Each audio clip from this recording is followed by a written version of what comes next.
Hello mga ka-IT! So for today, i-discuss natin ang binary numbering. Okay? So let's start na natin.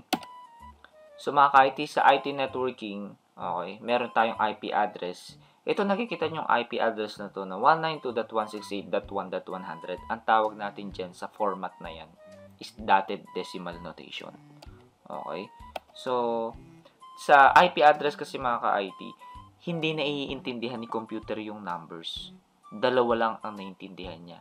Binary numbers. It's either 0 or 1. Okay mga ka-IT, mapapansin ninyo, yung 192, kinonvert natin siya into binary which is 8 bits. 8 binary numbers yan. Mapapansin ninyo. Pati rin yung 168.1.100. And sa format na to is may tinatawag tayong octet. Okay? May first octet tayo, which is yung 192. Second octet is yung 168. Yung .1 is yung third octet. Tapos yung 100 is fourth octet. Ngayon, mga ka-IT, para ma-convert natin yung dotted decimal notation into binary numbers, may gagawin tayong 8 columns na table. So, mga ka-IT, itong nakikita nyo ito is 2 raised to the power of 0 hanggang 2 raised to the power of 7. So, from 1, 2, 4, 8, 16, 32, 64, and 1 to 8. So, yung 2 raised to the 0 is equivalent to 1. 2 raised to 1 is equivalent to 2. 2 raised to 2 is equivalent to 4. So on and so forth. So, mga ka-IT, check natin kung paano natin i-convert yung binary to decimal. So, let's say, for example, meron tayong 8 bits na nakikita na yan. 0, 1, 1, 0, 1, 0, 0, 1. Kailangan or tuturuan kayo ni Pinoy ITK paano i-convert itong binary into decimal. Okay? From 0, 1, ko-convert natin siya sa number. So, paano yun mga ka-IT? So, mapapansin niyo nandito ulit yung table natin. Yung from 1 to 1 to 8. Yung 0, 1, 1, 0, 1, 0, 0, 1 na binary bits na yan, ilalagay natin siya sa table. Mapapansin nyo.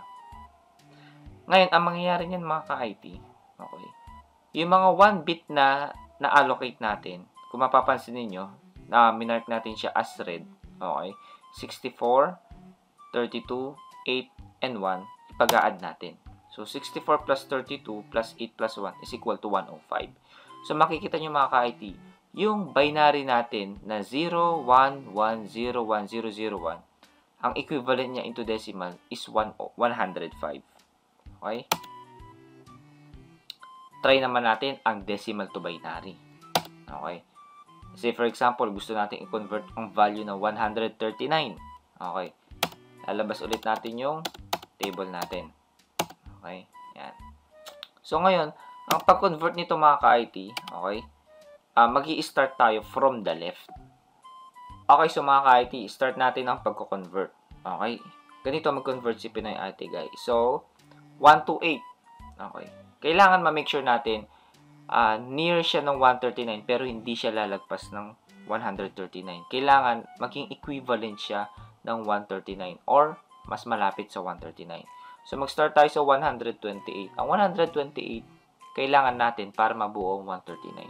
Okay, so, ilalagay natin is 1. Next, yung 64.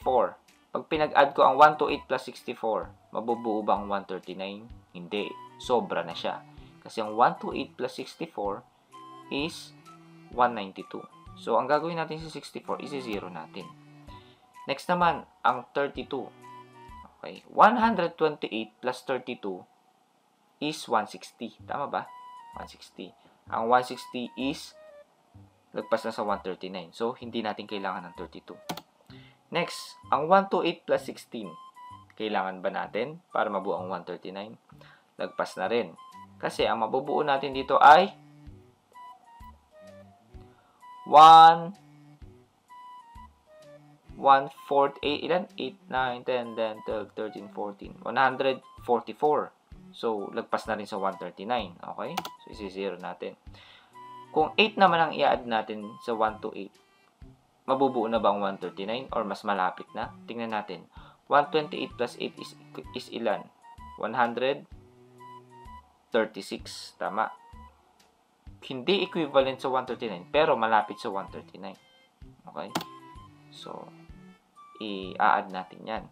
Next, 128 plus 8 plus 4. Equivalent na ba siya sa 139? So, sobra na siya. Kasi magiging 140 na siya. So, isi-zero natin. Next, 128 plus 8 plus 2. Okay. Next, yung 2 natin. Kailangan ba natin yun para mabuong 139? So, 128 plus 8 is 136 plus 2 is 138. Kailangan natin. And last but not the least, yung 1. So, 128 plus 8 plus 2 plus 1. Nabuo na ba natin yung 139? Yes. So, ang binary equivalent ng 139 is, ayan, 100011011. Okay ba mga ka-IT? Sana nakukuha natin ha. So, yan yun. 128 plus 8 plus 2 plus 1 is 139. So, ngayon, mga ka-IT, let's do an exercise, decimal to binary. Okay? May papakita akong exercise. I-post nyo yung video, tapos sagutan natin. Okay? So, convert natin ang value ng 172 into binary. So, i-post nyo na ang video, sagutin nyo, tapos pag ready na kayo, play nyo yung video. Okay, so mga ka-IT, so, nasolve na natin. Tignan natin kung tama yung mga sagot natin. So, convert decimal to binary yung 172. Let's start. So, yung 128.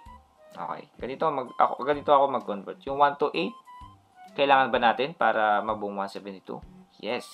So, 1 yan. 128 plus 64 is equivalent to 192. So, sobra na tayo sa 172. So, isi-zero natin 64. Next, yung value naman ng 32. 128 plus 32 is 160. Kailangan ba natin sa 172? Definitely yes. Kasi 160 eh. Kulang pa siya. Which is okay. Kesa sa lumagpas. Okay? So, kailangan natin yung 32. Next, 128 plus 32 plus 16. Kaya na ba yun sa 172? So, tingnan natin. 160 plus 16, 176, which is sobra na. So, isi-zero natin. Next, value naman is 8. So, 128 plus 32 plus 8. So, 160, 168 ang value niyan. Kailangan natin para sa 172. So, iwawan natin. Next naman, yung 4. Pag dinagdag ba natin yung 4, near or equivalent na ba sa 172?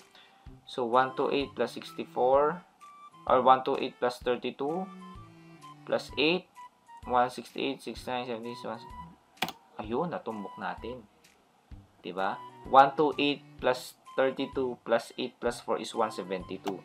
So, in the rest, 0 na siya. So, ito ang binary equivalent ng 172. Sana, pare-para tayong sagot dyan mga ka-IT. Yan. 128 plus 32 plus 8 plus 4 is equal to 172. Next. Exercise number 2. Decimal to binary ulit. 253 naman. So, pause nyo na yung video. Tapos, i-resume natin. Okay?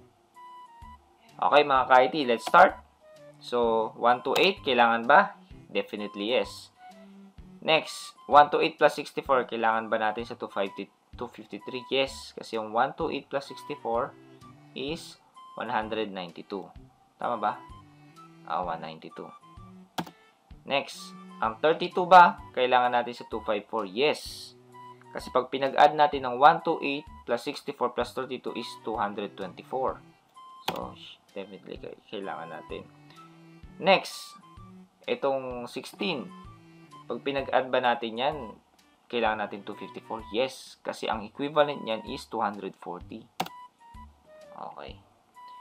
Next, yung 8. Pag in-add ba natin yung 8 kasama ang 8, kasya na ba sa 253? Hindi pa. Pero, kailangan natin. Kasi ang value nito is magiging 248. Okay. Next, pag in-add ba natin yung 4, okay, mako-complete na yung 253. So, tingnan natin. 250, 248. Konti na lang. 252 na. Okay, so kailangan din natin yan. So, 252 na. Isa na lang kulang natin. So, next. Yung 2, kailangan ba natin? Hindi. Kasi ang kailangan na lang natin is 1. So, isi-0 natin yan. Okay. Then, yung 1, yun yung kailangan natin. Okay. So, 128 plus 64 plus 32 plus 16 plus 8 plus 4 plus 1 is equal to 253. So, lahat ng mga 1s na value, ipapag-add natin para makuha natin yung 253. So, ang equivalent value ng 253 is 1111101. Okay? Okay, mga ka-IT, example number 1, binary to decimal naman. Okay, convert naman natin ito. Okay, so madali lang ito mga ka-IT. I-pause nyo na, tapos sasagutin natin. Okay, mga ka-IT. So, na-pause nyo na. Let's start. So, basic lang yan. So, sobrang dali lang yan. Lahat ng mga value ng 1, ipag-a-add natin. So, 128 plus 32 plus 16 plus 8 plus 2 plus 1. Okay, pag in-add natin lahat, ang value niyan is 187. Okay, so, sana nakuha natin pare-pareho mga ka-IT, ha. Okay, example number 2. Binary to decimal ulit. Ito ang example natin. Then, sagutin na natin. Pause. Then, continue. Okay, mga ka-IT. So, sagutin na natin. Okay, i-allocate na natin yung mga binaries sa kanya-kanyang mga table natin. Okay. So, 111-00001. Kunin lang yung mga ones na value, which is yung 128, 64, 32, at saka 1. So, ang magiging equivalent is 2 to 5. So, hopefully mga ka-IT, tama rin yung sagot natin pare-pareho. And sana may natutunan ulit kayo sa short tutorial na to. And kung nagustuhan nyo yung tutorial, please subscribe pa for more videos and hit the like button and comment kayo sa mga other suggestion ninyo. Okay? Salamat mga ka-IT!